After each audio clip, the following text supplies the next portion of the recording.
Yeah, there's a lot of head coaching vacancies. And my favorite cliches. I'm looking for a leader of men. I'm looking for a guy who's gonna come in and establish culture in the locker room. Just find the motherfucker who's gonna score your team more touchdowns. That's the guy.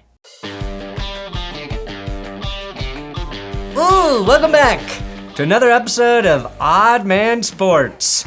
I'm your host, Brandon Perna. And if you're new here, I'm kind of like the anti-Katie Nolan, because she got paid like $1 million a year to not host shows for ESPN. And I have like 9 shows and basically get paid not $1 million a year. But to help bridge this wage gap, I have a plan. That's right. Starting this week, I am selling farts, baby, which this girl claims can be quite lucrative. So order yours while supplies last. On this week's episode of the show, the one you're watching right now and hopefully subscribe to, I'll break down the latest chapter in the Antonio Brown saga. I'll explain why Lebron James might consider stepping down as the chief of the word police. And I'll explain why sports betting in New York might be too much for their fans to handle. Dinks and Dunks. Well, we did it, folks! We did it! Cue the confetti! I said cue it! We finished the longest NFL regular season in the history of the world. Take that, so-called greatest generation. We made it through 272 NFL games, of which like 70 were very good, and like 200 weren't bad if you had a little money on the game.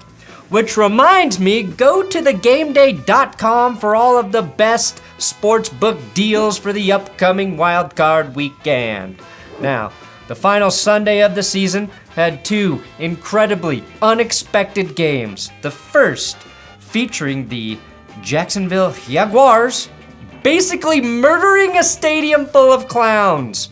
Not to mention the playoff hopes of the Colts. Imagine putting on all that clown makeup only to see the team you're protesting win in inspired fashion, while being led by Trevor Lawrence, the player handpicked by the GM you're trying to get fired. That's what being a Jags fan is like.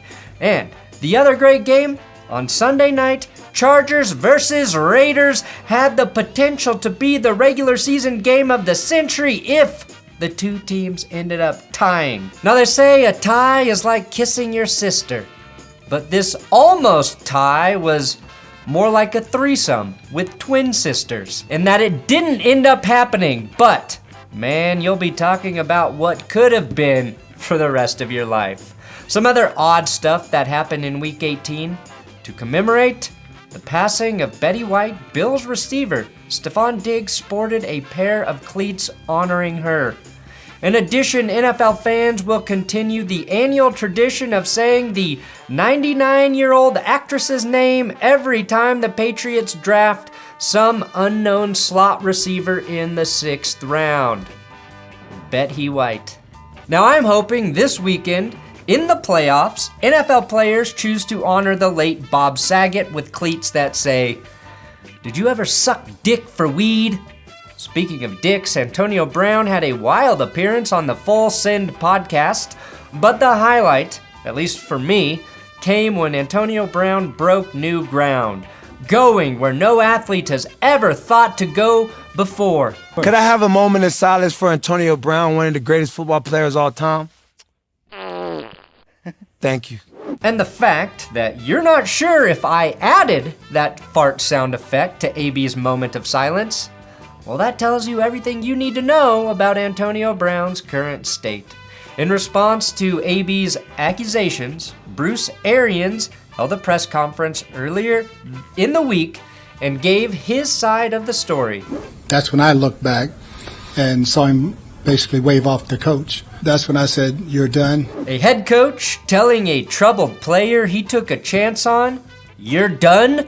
Why does that sound familiar? You get out of my sight! What? You're done! All right, sticking with the NFL, the league announced it will no longer use the Wonderlic test. a 50-question test long used to assess general intelligence of potential draftees. Now, this decision was hailed by the Players Association, as well as critics who felt the test's questions produced unreliable results and inconclusive data. Also in favor of abandoning the test, the really dumb guys. In other news, the NFL issued a warning to teams that they could lose draft picks and face fines if club representatives conduct themselves unprofessionally during interviews with draft prospects.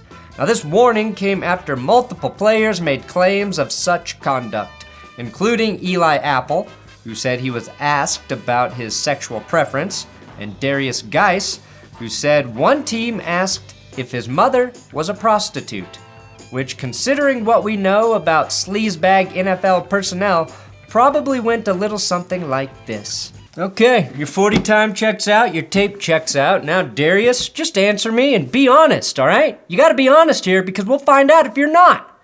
Is your mother a prostitute? Is your mother a prostitute? And if she is, do you know if she has any availability tomorrow between 3 and 5? It's lonely being a coach, Darius. You don't know the hours we keep. Human contact with the opposite sex, and any sex, is non-existent. As a coach who's lived primarily in the locker room around men only, I never learned to communicate with women, Darius. Please tell me your mother's a whore. Money talks. An NBA announcer is in hot water due to comments he made at the end of a recent Wizards-Rockets game. But before I show you the clip, I think it's best I provide a trigger warning, as certain viewers have found this footage very upsetting. What a well-designed play. Kevin Porter Jr., like his dad, pulled that trigger right at the right time.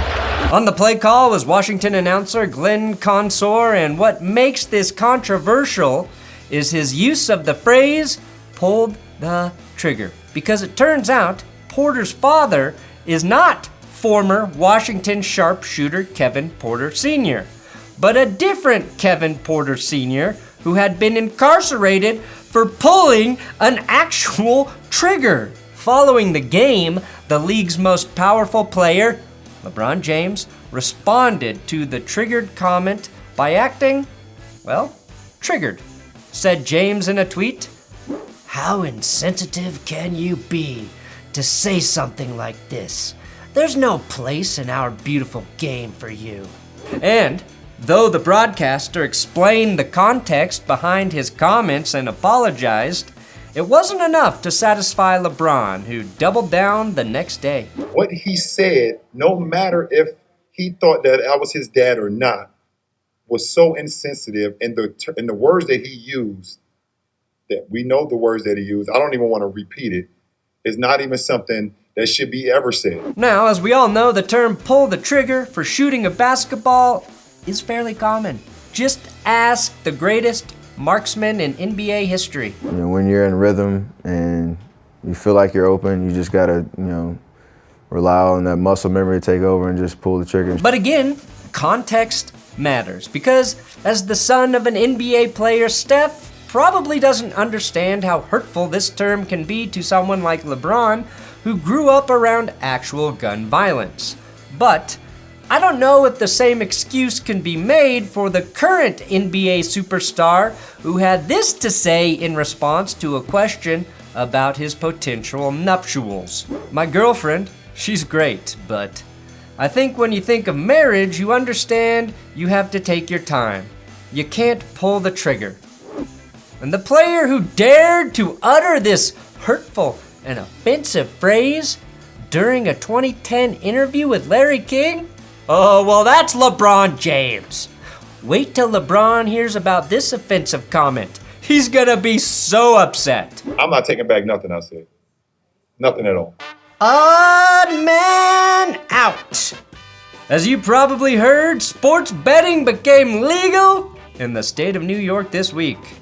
The good news is now New Yorkers can at least profit off the crappy play of their local teams. Now the bad news is, with actual money on these games, I'm worried New York fans will act even more passionately towards their athletes, which might not be a good thing, because last week, Knicks forward Julius Randle was caught on camera responding to boos by giving Knicks fans the dreaded thumbs down. And if the fans were unclear on what he meant by the gesture, Randle made sure to clarify after the game. And when asked what that gesture meant, without hesitation, he said, "Shut the f*** up." This Randle moment comes on the heels of incidents in which both Mets and Yankees players responded to Bronx cheers in similar fashion. Now on TNT, after the Randle gesture, Barkley and Shaq explained that this fan reaction is just part of being a pro athlete, especially in New York. This is the way this thing works. If you play good, people cheer you. If you play bad, people boo you. That's the deal you make with fans, and that's the deal. And then in a city like New York, if you're the man on the team, gotta expect it. And the reality is, most athletes can't handle all that smoke. Take, for example, current Washington and former New York Giants offensive guard Eric Flowers, who responded to an end-of-the-year question about why he's found success in DC by saying, "It's not like New York, where people are trolling you every day." Perhaps no New York athlete has experienced both sides of the New York fan base more than Knicks guard RJ Barrett, who at the end of December was filmed engaging with a New York heckler.